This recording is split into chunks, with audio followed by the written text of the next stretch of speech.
Nawas memiliki nama asli Abu Ali Al-Hasan bin Hani Al-Hakami, seorang pujangga Arab yang dilahirkan di kota Ahvaz, Persia, yang merupakan tokoh sufi yang jenaka dan salah satu sufi termasyhur yang suka mengerjai raja dan manusia.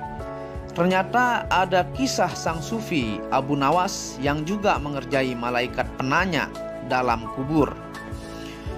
Konon Abu Nawas berwasiat kepada istri dan anaknya agar saat dia meninggal kelak diberikan kain kafan yang sudah sangat usang. Demikianlah saat dia meninggal, Abu Nawas dicarikan kain kafan yang sangat usang sebagai pembungkus jenazahnya. Sesaat setelah dikuburkan dan ditalkinkan, ruh Abu Nawas sendiri di dalam kuburnya. Sejurus kemudian datanglah dua malaikat yang akan mengajukan pertanyaan-pertanyaan kepada sang sufi, yaitu Abu Nawas. Melihat Abu Nawas memakai kain kafan yang sangat usang, kedua malaikat berdebat tentang ruh yang mereka datangi. Satu malaikat meragukan, betulkah lubang kubur yang mereka datangi ini dimasuki penghuni yang baru? Yang satu juga ngotot atau keras bahwa sesuai catatan yang dipegang, kubur yang mereka datangi memang betul baru diisi ruh orang yang meninggal. Keduanya berdebat cukup lama. Keduanya akhirnya memutuskan tetap menanyai ruh Abu Nawas di lubang kuburnya. Malaikat bertanya, "Siapa Tuhanmu?" Ujar sang malaikat kepada Abu Nawas. Abu Nawas tak langsung menjawab. Setelah hening sesaat, Abu Nawas menyahut, "Apa kalian tidak salah alamat? Lihat, kain kafanku ini kan sudah usang. Berarti aku ini penghuni lama, ya kan?" Kedua malaikat terdiam. Mereka memandangi Abu Nawas di sekujur tubuhnya. Memang kain kafan yang dipakainya sangat usang, namun tanahnya masih baru. Keduanya bertanya-tanya, apa mereka sedang dikibuli oleh si Abu Nawas. Sepintas saat mendengar kisah ini, sosok Abu Nawas yang terkenal dengan aneka kisah jenakanya, niscaya kita akan berpikir bahwa rupanya bukan manusia saja yang dikerjai oleh Abu Nawas. Malaikat pun tidak luput dari keisengannya. Saat hidup saja dia iseng, sampai mati pun keisengannya masih bersambung. Seperti halnya Nasruddin Khoja, Abu Nawas punya banyak wajah. Ini dalam kitab-kitab yang ditelusuri oleh Profesor Mun'aim Sirri. Dari kisah Abu Nawas dengan kain kafan lawas, ada pesan di balik kisah ini. Setelah dibingungkan dengan pembungkus jenazahnya, para malaikat mendapat pertanyaan balik dari Abu Nawas. Abu Nawas bertanya, "Kalian selalu bertanya siapa Tuhanmu? Izinkan aku balik bertanya, siapa Tuhanmu? Di mana Tuhanmu? Apa tujuanmu hidup?" Kata Abu Nawas, "Kalau kalian bertanya kepadaku pertanyaan-pertanyaan ini, kalian salah alamat." Kenapa salah alamat?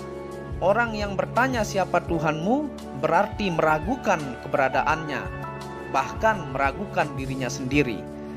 Bagaimana dia bisa bertanya kepada orang lain siapa Tuhan orang itu, padahal tak sekejap pun, tidak sedetik pun Tuhan itu lepas dari si penanya. Tuhan itu sekaligus penanya, yang ditanya bahkan pertanyaan itu sendiri. Tidakkah kalian lihat, diriku ini adalah diri yang telah kembali sebelum ajal datang. Aku sudah mati sebelum mati. Karena itu, kalau kalian bertanya siapa Tuhanmu pada orang yang telah mati sebelum mati, berarti kalian ini tidak mengenal diri kalian sendiri. Atau yang disebut juga dalam hadis kursi, man arfa nafsahu faqad arfa rabbahu.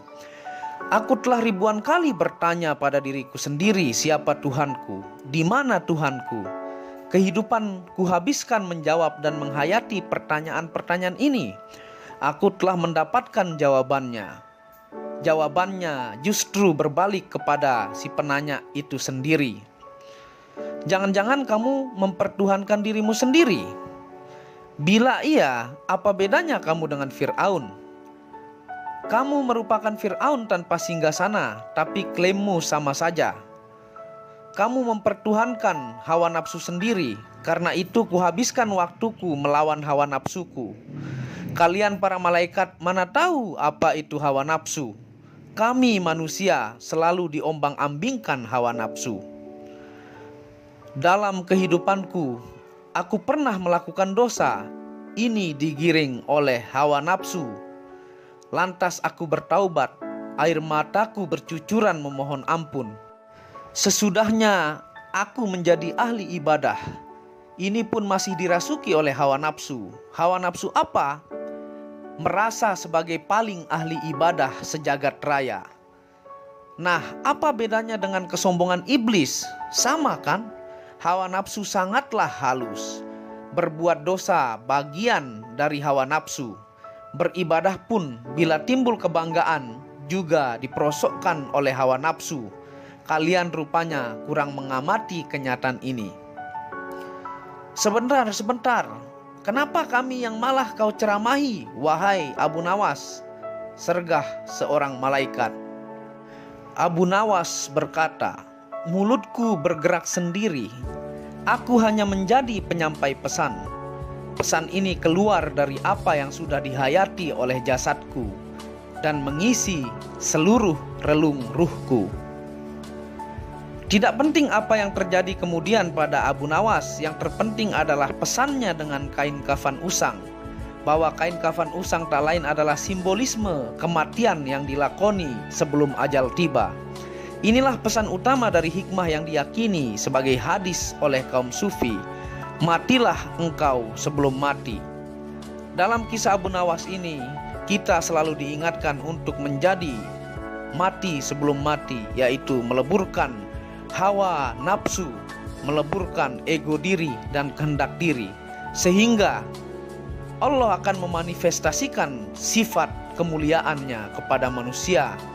Jadilah manusia itu berbicara dengan mulut Allah, bergerak dengan gerakan Allah, kaki, tangan, semua atas kehendak Allah. Karena dirinya sudah hilang, dirinya sudah tiada, dirinya sudah tidak ada, sehingga sisa ruh yang akan dimanifestasikan oleh Allah Subhanahu wa ta'ala.